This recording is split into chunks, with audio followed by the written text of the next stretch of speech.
Bonjour, aujourd'hui je voudrais encore vous parler de tout ce qui se passe sur cette terre qui est épouvantable avec ce virus et puis du vaccin.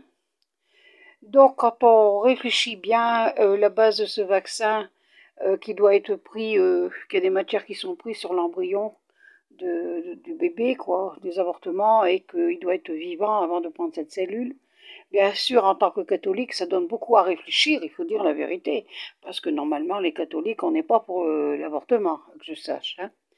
Et ça pose beaucoup de questions pour beaucoup de personnes. Vous savez, c'est pas facile, parce que vous avez des gens, je vais vous prendre l'exemple, il y a une dame qui a dit à une autre personne, si tu fais le vaccin, tu signes le pacte avec le diable, et quand il arrivera la fin des temps, il y aura des enclos là, qui seront faits pour ceux qui sont avec Jésus, et toi, tu devras rester dehors.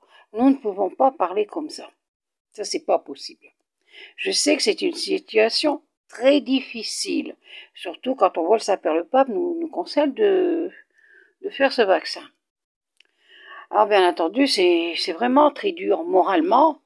On ne comprend pas. On doit tuer un petit être hein, pour sauver les autres personnes. Moralement, je ne comprends pas.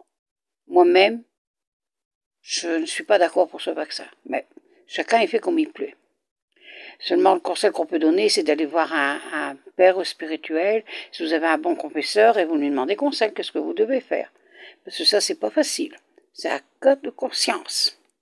Mais il y a des situations où il y a, comment dire, des métiers, ces infirmières qui travaillent dans les hôpitaux, qui sauvent toutes ces personnes qui sont avec le Coran, qui sont toujours là pour aider, et puis eux, on va les obliger à faire ce vaccin. Alors, quoi faire dans cette situation? Moi, le seul conseil que je peux donner, c'est, si vous êtes catholique, c'est d'aller voir un prêtre, de parler, qui vous demande des conseils, et qui vous donne une bénédiction spéciale pour recevoir ce vaccin.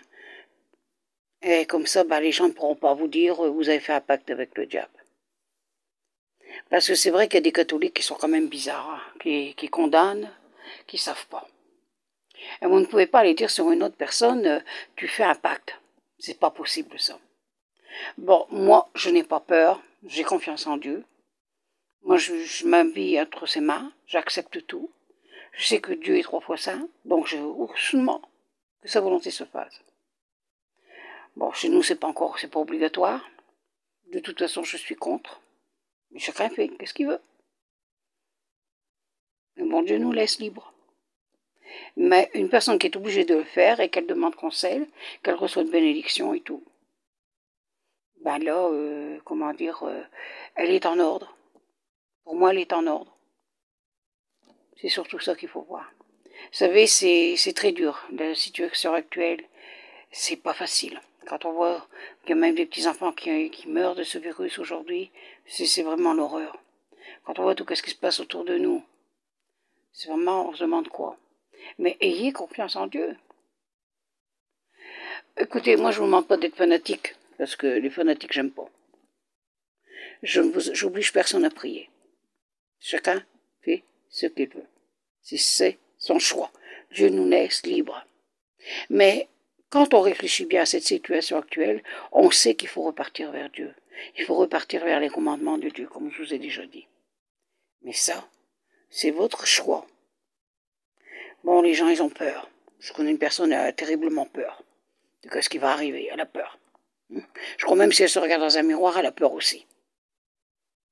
Mais écoutez, si vous avez la foi en Dieu, vous ne devez pas avoir peur. Et puis dites-vous bien une chose, qu'on doit mourir un jour ou l'autre. Alors qu'on meurt du Coran ou qu'on meurt d'autre chose, c'est pareil. Qu'est-ce qu'il faut c'est que vous soyez bien préparés, que votre jardin, vous vous occupez bien de votre jardin, tout il doit être en ordre et tout, la maison doit être impeccable et tout, vous devez être impeccable sur vous. Faites le possible pour votre âme qu'elle soit aussi impeccable. Ayez votre lampe allumée, c'est comme dans le Saint-Évangile.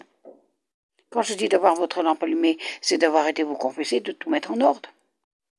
Parce que si Dieu vous rappelle et que vous n'êtes pas en ordre, vous aurez à payer. Que vous ayez le Coran ou que vous n'ayez pas autre chose, vous aurez à payer votre facture. Alors réfléchissez à qu'est-ce que vous faites. C'est surtout ça qui est important. Ayez confiance en Dieu. N'oubliez pas que Dieu est 3 fois saint. Ne l'oubliez surtout pas. Dieu est avec nous. Dieu nous protège. Dieu veut nous sauver. Dieu est amour. Il veut pas nous tuer. Mais qui c'est qui l'écoute aujourd'hui? C'est ça le problème. Alors, restez normal. Ayez confiance en Dieu. Remettez-vous tout doucement à parler avec le bon Dieu. Et croyez-moi qu'il vous écoutera. Les gens me disent, oui, mais j'ai pas de réponse. Mais vous n'attendez pas la réponse. Tout être humain, vous savez, moi, quand je dis Jésus, je sais qu'il est à côté de moi, je peux même vous dire son souffle. Vous allez me dire, elle est folle. Non, je ne suis pas folle. Je suis tout à fait normale. Et je sais que quand on leur demande de l'aide, ils nous aident. Et je dis toujours merci avant de demander et je remercie après. Et j'ai confiance. Je ne doute pas. Alors ne doutez pas. Parce que c'est ça le grand problème aujourd'hui, c'est le doute. Oui, moi. Quoi ça sert de prier de toute façon? On est condamné. C'est faux. Pensez quand vous serez de l'autre côté. Pensez-y. Il sera trop tard. Si vous n'avez personne qui prie pour vous, il sera trop tard. Alors réfléchissez bien à ce que vous faites. Et respectez les commandements de Dieu. Et vous verrez, ayez confiance à 100%, et vous verrez comme vous allez être heureux. Vous aurez une paix à l'intérieur de vous, surtout si vous êtes en ordre avec notre âme. Quoi qu'il arrive, bien sûr, on sait qu'on y passera tout le monde, il n'y a personne qui est éternel, alors réfléchissez à ce que vous faites. Voilà. En union de prière, je vous bénis, que le bon Dieu vous bénisse, la Vierge Marie, Saint Joseph, tous les saints du ciel. Jésus, Marie, Joseph. Voilà. Et on est toujours dans le temps encore de Noël, l'enfant Jésus. Voilà. Merci de m'avoir écouté. Au revoir.